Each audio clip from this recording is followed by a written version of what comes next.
Ether के reactions पढ़ने वाले हैं। पहली रिएक्शन है फॉर्मेशन ऑफ पर ऑक्साइड। तो यहाँ पर देखिए ether combine with atmospheric oxygen to form peroxide. Example देखते हैं। डाईथील ईथर का स्ट्रक्चर है, इसकी रिएक्शन हो रही है ऑक्सीजन के साथ और कंडीशन ये लिखी है एरो पर कि लॉन्ग कांटेक्ट विथ एयर। जब बहुत ज़्यादा देर तक ये एयर के कांटेक्ट में आएगा उस वक्त ये रिएक्शन होगी। और देखिए यहाँ पर दो ऑक्सीजन हम कहाँ पर ऐड कर रहे हैं, इस कार्बन पर। यहाँ पर हम दो ऑक्सीजन ऐड कर रहे हैं और इस कार्बन पर पहले दो हाइड्रोजन थे, तो दो में से एक हाइड्रोजन ऑक्सीजन के साथ जुड़ गया है।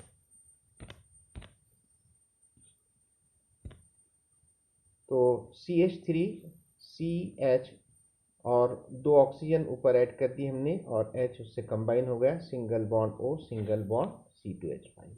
इसको क्या बोलेंगे, peroxide of diethyl ether. All ethers which have been exposed to the atmosphere contain peroxide.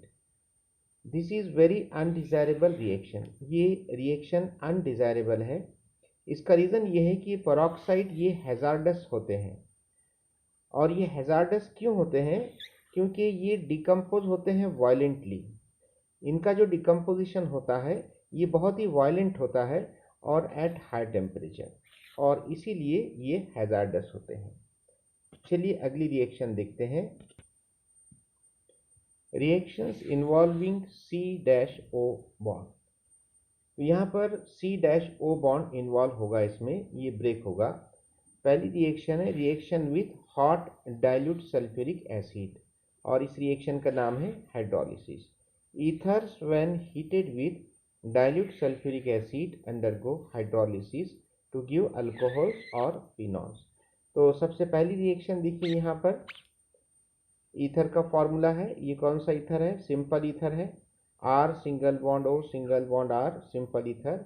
इसकी रिएक्शन हो रही है वाटर के साथ। वाटर का फॉर्मूला लिखा गया है H single bond O single bond H in presence of, arrow के ऊपर H3O पॉजिटिव लिखा है, मतलब यहाँ पर इन प्रेजेंस ऑफ एसिड। और हीटिंग करना है, और एसिड कौन सा यूज़ कर रहे हैं आप यहाँ पर, डाइल्यूट सल्फ्यूरिक एसिड। तो देखिए यहाँ पर बॉन्ड ब्रेक हुआ है R और O के बीच का। तो देखिए इस तरह से ये फॉर्म हुआ है R सिंगल बॉन्ड O, ये बॉन्ड ब्रेक हुआ है यहाँ से, और ये वाटर का H ये कंबाइन होकर R सिंगल बॉन्ड OH, ये एक मॉलिक्यूल हमको मिला। प्लस दूसरा मॉलिक्यूल देखिए R, ये OH से कंबाइन होकर R सिंगल बॉन्ड OH, यानी अल्कोहल के हमको यहाँ पर दो मॉलिक्यूल्स मिले हैं। अब यहाँ पर देखिए सेकंड रिएक्शन में R single bond O single bond R dash, यानी कि मिक्स्ड ईथर यूज़ किया गया है। इसकी वाटर के साथ रिएक्शन हो रही है in presence of H positive. आप ऊपर की रिएक्शन में H3O पॉजिटिव के बजाय H पॉजिटिव लिख सकते हैं। तो यहाँ भी उसी तरह से ऑक्सीजन और R डैश के बीच का बॉन्ड ब्रेक हो रहा है और ये वाटर के H से कंबाइन होकर R सिंगल बॉन्ड OH, और बचा हुआ R डैश ये OH से कंबाइन होकर R डैश OH मिला है हमको इस तरह से। थर्ड रिएक्शन में देखिए AR मतलब एरोमेटिक रिंग है, single bond O single bond R। इसकी रिएक्शन हो रही है वाटर के साथ और क्या मिल रहा है हमको, AR सिंगल बॉन्ड OH। तो यहाँ पर ये इस तरह से AR सिंगल बॉन्ड OH और R सिंगल बॉन्ड OH। तो AR सिंगल बॉन्ड OH यानी कि फिनॉल मिला है और R सिंगल बॉन्ड OH यानी कि अल्कोहल मिला है। सेकंड रिएक्शन है reaction with PCl5। Ethers react with PCl5 to give alkyl chloride. यहाँ पर रिएक्शन क्या हो रही है, देखिए R single bond O single bond R dash, इसकी रिएक्शन हो रही है PCl5 फॉस्फोरस पेंटाक्लोराइड के साथ और हीटिंग करना है। तो देखिए यहाँ पर R ये एक Cl से कंबाइन हो रहा है, R single bond Cl, R dash ये दूसरे Cl से कंबाइन होकर R dash single bond Cl। अब क्या बाकी है, एक ऑक्सीजन, एक फास्फोरस और 3 Cl, ये आपस में जुड़कर POCl3, phosphorus oxychloride. Third reaction है reaction with hot concentrated acid. Alkyl ethers react with hot and concentrated HI and HBr to give alcohol and alkyl halide। तो पहली रिएक्शन देखते हैं, R single bond O single bond R ether, इसकी reaction हो रही है HX यानी कि हाइड्रोजन हैलाइड के साथ, और क्या फॉर्म हो रहा है, R single bond X plus R single bond OH, यानी यहाँ पर R ये X से कंबाइन होकर R सिंगल बॉन्ड X, और जो दूसरा R है ये R सिंगल बॉन्ड O, ये H से कंबाइन होकर ROH मिला है।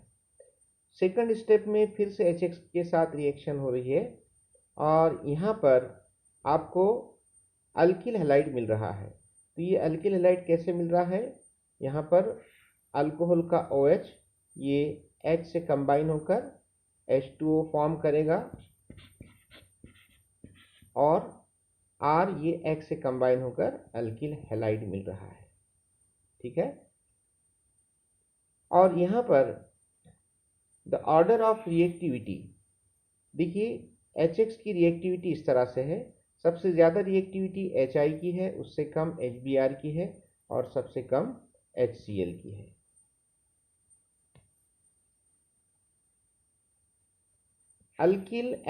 Aryl alkyl ethers have stronger and shorter bond between oxygen and the aromatic ring. Hence, aryl alkyl ether undergoes cleavage of oxygen alkyl bond and yields a phenol and an alkyl halide on reaction with HI। अभी आप देखिए ये anisole का structure है, aromatic ring है और OCH3 attach है। तो यहाँ पर एक बात बताई गई है कि अल्किल एरिल ईथर में ऑक्सीजन और एरोमेटिक रिंग के बीच का जो बॉन्ड है, ये बॉन्ड शॉर्ट है, उसकी बॉन्ड लेंथ कम है और वो स्ट्रॉन्ग बॉन्ड है, इसलिए ऑक्सीजन और एरोमेटिक रिंग के बीच का बॉन्ड ब्रेक नहीं होगा, बल्कि अल्किल ग्रुप और ऑक्सीजन के बीच का बॉन्ड ब्रेक होगा, और इस वजह से यहाँ पर CH3 ये I से कंबाइन होगा, और आपको क्या मिलेगा, CH3 सिंगल बॉन्ड I, और H जो है ये ऑक्सीजन से कंबाइन होकर OH यानी फिनॉल मिलेगा।